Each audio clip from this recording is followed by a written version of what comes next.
À l'ombre de son crépuscule vital, Jean-Paul Ier, une figure éminemment respectée et considérée comme un pont entre le divin et le terrestre, a partagé des révélations choquantes qui ont ébranlé les fondations du Vatican. Dans ces derniers mots, des prophéties ont résonné, suggérant des changements drastiques pour le destin de l'humanité. Ces déclarations, murmurées au seuil de l'éternité, promettaient un avenir transformé et possiblement défiant, comme l'indiquent des signes qui commencent déjà à se manifester à l'échelle mondiale. La mort prématurée de ce pape, survenue dans des circonstances énigmatiques, demeure l'un des épisodes les plus mystérieux et débattus de l'histoire récente. Avant de nous approfondir dans ces derniers mots, il est fondamental de comprendre le rôle que Jean-Paul Ier a joué en tant que leader de l'Église catholique. Accédant au pontificat en 1978, il est devenu le premier leader non italien du Vatican en 400 ans. Son bref mais impactant papauté a été marqué par une leadership qui a traversé continents et cultures, consolidant sa figure comme un influenceur global. Dans les dernières heures de sa vie terrestre, Jean-Paul Ier aurait écrit des lettres énigmatiques qui, selon les sources, contiennent des prévisions sur des événements futurs et l'imminence d'une ère de profonde transformation. Ces lettres, remplies de visions et d'avertissements, étaient une tentative finale de guider l'humanité au bord d'un précipice historique. De plus, on croit qu'il a proféré des prévisions sur la fin des temps, des paroles qui, jusqu'à aujourd'hui, suscitent des débats et des spéculations. L'épisode de la tentative d'assassinat contre sa vie est un exemple palpable de la turbulence qui entourait son papauté. Le 31 mai 1981, sur la place Saint-Pierre, le pape a miraculeusement survécu à une tentative d'assassinat qui a laissé la communauté catholique mondiale en état de choc et en prière fervente. Mehmet Ali Agca, l'homme qui a tiré les coups de feu, a été capturé et condamné à la réclusion à perpétuité, mais, suivant une demande miséricordieuse du pape lui-même, il a finalement été déporté en Turquie en 2007. Des années plus tard, dans un tournant du destin que personne n'aurait pu prévoir, Agca s'est converti au catholicisme. Maintenant, si vous croyez au pouvoir transcendant du divin et au message d'espoir de Jésus-Christ, je vous invite à vous abonner à la chaîne et à suivre notre parcours à travers les récits et les enseignements qui ont façonné le cours de la foi mondiale. Ensemble, nous explorerons non seulement les mystères de la leadership de Jean-Paul Ier, mais aussi les signes qu'il croyait être les précurseurs d'une nouvelle ère pour nous tous. Jean-Paul Ier, une figure marquante de l'Église catholique, a affronté des adversités inimaginables dès son enfance. Né le 18 mai 1920 à Wadowice, en Pologne, il a été façonné par une souffrance précoce avec la perte de sa mère à l'âge de 9 ans et de son frère à 12 ans. La tragédie l'a tout impliqué, mais a également forgé une résilience qui le définirait pour le reste de sa vie. Durant sa jeunesse, passionné par des sports tels que le ski et la natation, Jean-Paul Ier a trouvé dans l'étude des lettres et des arts du spectacle à l'université de Cracovie un refuge et une forme d'expression. Cependant, sa trajectoire académique a été brusquement interrompue par l'invasion nazie en 1939, le forçant à une nouvelle voie spirituelle et au séminaire, où il a été accueilli par la sagesse de l'archevêque de Cracovie. La guerre n'a pas étouffé sa vocation. Au contraire, elle a renforcé son engagement envers le sacerdoce, culminant avec son ordination en 1946. Jean-Paul Ier n'a pas seulement absorbé le savoir théologique, mais l'a également élargi, obtenant un doctorat à Rome et retournant dans une Pologne d'après-guerre pour servir avec humilité et dévouement dans les paroisses de Cracovie. Son ascension à l'épiscopat, en tant qu'évêque auxiliaire d'Olomouc en 1958 et par la suite, en tant qu'archevêque de Cracovie, reflète son influence croissante et sa capacité à naviguer les défis de l'Église lors du Concile Vatican II. C'est durant cette période que ses compétences diplomatiques et sa vision théologique ont contribué à façonner une nouvelle direction pour l'Église, recherchant un équilibre entre tradition et modernité. Couronné cardinal en 1967 par Paul VI, Jean-Paul Ier a rompu les précédents en étant élu premier pape non italien, en plus de 400 ans lors du second conclave de 1978. Son pontificat court, mais dynamique, a été une ère de voyage sans précédent, avec des visites dans plus d'une centaine de pays, diffusant un message de foi et de paix, et se distinguant comme un défenseur infatigable de la justice et de la réconciliation mondiale. La ténacité de Jean-Paul Ier, sa foi inébranlable et son dévouement à la paix sont les piliers d'un héritage qui résonne encore. Son histoire n'est pas seulement un témoignage de sa vie, mais une lumière qui continue de guider en temps d'incertitude. Jean-Paul II, connu pour son dévouement inflexible aux droits de l'homme et pour sa capacité à toucher les cœurs à travers le monde, a personnellement affronté de nombreuses épreuves. Son empathie envers les souffrants l'a motivé à étendre une aide humanitaire aux nations ravagées par la pauvreté et les conflits. Sa vie, marquée par une compassion qui traversait les frontières, résonnait dans ses paroles et ses actions, éveillant un sentiment d'union parmi les fidèles. Dans les années 80, tout en poursuivant ses voyages à travers le globe, Jean-Paul II ne servait pas seulement de leader spirituel, mais aussi d'ambassadeur de la paix dans les sphères internationales. Cependant, à l'approche des années 90, les premiers signes d'une santé déclinante ont commencé à apparaître. En 1992, il a subi une intervention chirurgicale pour l'ablation d'une tumeur intestinale. La chirurgie a été un succès, mais elle a marqué le début d'une période de fragilité croissante. Les années suivantes ont apporté plus de défis. En 1993 et 1994, il a subi des chutes qui ont entraîné des blessures graves, y compris une épaule disloquée et une fracture du fémur. En 1996, il a affronté une autre opération, cette fois pour retirer son appendice. En décembre 1995, un épisode préoccupant de vertige l'a contraint à annuler ses célébrations de Noël, signe que même la vigueur de son esprit ne pouvait surmonter la détérioration de son corps. À mesure qu'il vieillissait, il devenait évident que les responsabilités papales exigeaient un tribut de plus en plus lourd. Révélé au monde en 2001, le diagnostic de la maladie de Parkinson expliquait sa rigidité musculaire et ses tremblements croissants, symptômes qu'il affrontait en silence depuis des années. Dans ces derniers jours, en février 2005, une grippe apparemment simple s'est transformée en une complication grave, le conduisant à l'hôpital Gemelli. Après une brève amélioration, ses problèmes respiratoires se sont intensifiés, entraînant une seconde hospitalisation au cours de laquelle une trachéotomie d'urgence a été réalisée. Cette intervention, bien qu'elle lui ait permis de respirer, l'a privé de la capacité de parler, l'isolant dans un silence qu'il, toujours si éloquent, n'avait jamais expérimenté. Le parcours de Jean-Paul II nous rappelle l'impermanence de la vie et la persistance de la foi. Même dans l'ombre de ces derniers jours, sa détermination à vivre selon les principes qu'il prêchait n'a pas vacillé. Quel héritage pensez-vous qu'il a laissé au monde? Partagez vos réflexions dans les commentaires ci-dessous. N'oubliez pas de vous abonner pour plus d'analyses approfondies et de discussions sur les figures qui ont façonné notre monde. La voix autrefois robuste du pape Jean-Paul Ier, utilisée pour bénir les foules, s'approchait d'un silence permanent. Dans ces derniers jours, ses mains sont devenues sa voix.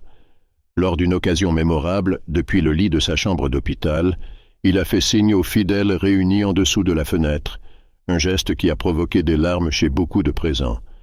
Le 20 mars, un dimanche des Rameaux marqué par la solennité, il a levé une branche d'olivier aux pèlerins dans la basilique de Sainte-Marie-Majeure, une image qui a profondément résonné dans le cœur des catholiques de diverses nations. 2 jours après cette apparition, un rapport sombre a annoncé que le traitement médical ne produisait pas d'effet. La santé du pape déclinait rapidement, laissant l'avenir incertain.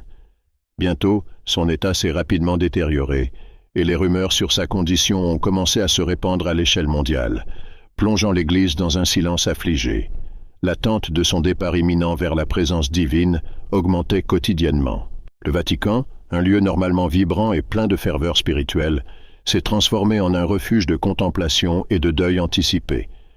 Face à cette atmosphère chargée, de nombreux ecclésiastiques ont commencé à réfléchir aux répercussions d'un possible décès papal. Le dernier jour de mars, malgré les risques, Jean-Paul Ier a choisi de participer à une messe dans sa chapelle privée. Inopinément, pendant la célébration, il a été pris d'une soudaine attaque de frissons et d'une forte fièvre, symptôme d'une grave infection urinaire qui se développait discrètement. Les médecins du Vatican sont intervenus immédiatement, administrant une série d'antibiotiques dans le but de stabiliser son état. Cependant, la faiblesse de son corps a rendu le combat inégal. L'infection s'est rapidement transformée en sepsie, menant à un état d'insuffisance multiviscérale. Face à la gravité de la situation, la décision a été prise d'arrêter les médicaments, ne conservant que le soutien de base pour soulager ses souffrances. Une équipe de spécialistes est restée à ses côtés, s'assurant que ses derniers moments se déroulent avec dignité. Pendant ce temps, l'hôpital du Vatican poursuivait ses opérations pour prendre en charge d'autres patients, mais la chambre papale s'était transformée en lieu de repos final pour un homme dont la vie et le ministère avaient profondément touché le monde. La communauté catholique et les fidèles du monde entier observaient, attendant des nouvelles, tout en réfléchissant à l'héritage d'un leader qui incarnait la foi vécue jusqu'à la fin. Dans ces derniers instants, le monde semblait retenir son souffle. La nouvelle de l'état critique du pape Jean-Paul Ier s'est répandue comme un vent tempétueux, et beaucoup, avec le cœur appréhensif, attendaient l'annonce officielle de son départ. Pendant ce temps, des foules de fidèles se rassemblaient autour du Vatican, unis en prière et en réflexion sur la vie de l'un des leaders spirituels les plus influents de l'histoire moderne. Le 2 avril 2005, l'événement triste s'est concrétisé. Le pape Jean-Paul Ier a quitté ce monde à 21h37 dans le silence de son appartement au Vatican. Il avait 84 ans et 317 jours de vie, manquant seulement 45 jours pour son 85e anniversaire. Selon des récits, il est parti alors qu'il priait, tourné vers la fenêtre, levant la main droite dans un dernier signe de la main vers la foule réunie sur la place Saint-Pierre, avec ses derniers instants marqués par une tentative de dire « Amen ». L'annonce de sa mort a été accompagnée de l'allumage d'une troisième lumière dans l'appartement papal, et la confirmation est venue après 20 minutes d'inactivité sur son électrocardiogramme.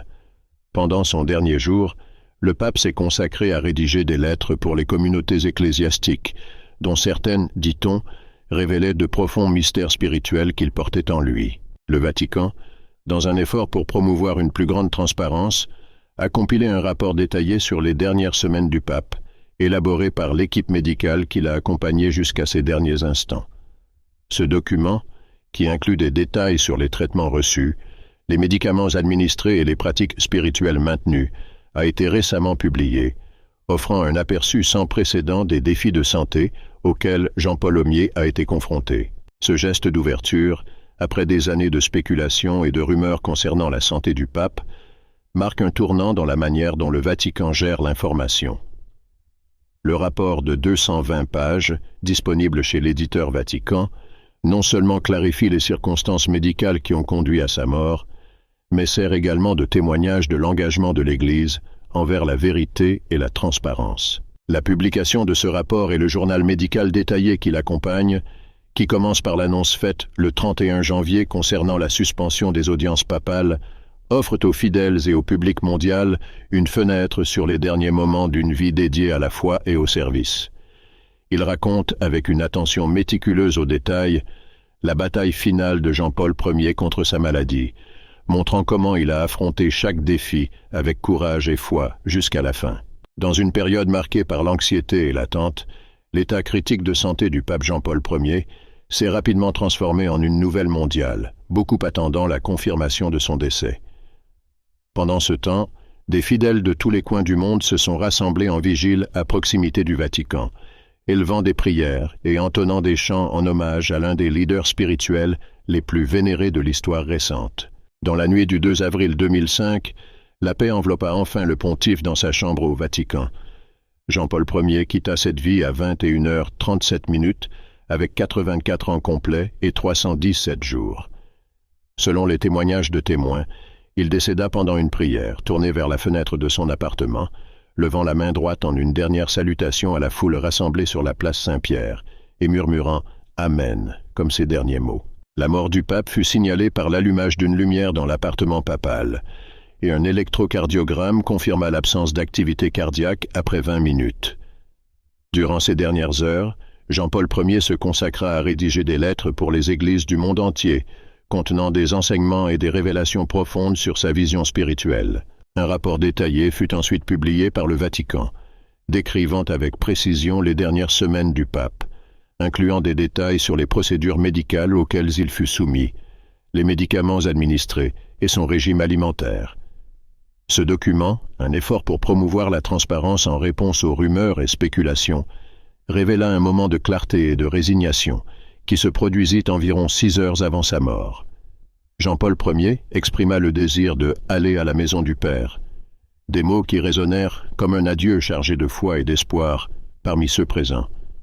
Son héritage spirituel fut mis en évidence de manière significative lors du dimanche de la Divine Miséricorde, une festivité qu'il institua lui-même pour souligner la miséricorde divine comme source d'espoir et de guérison.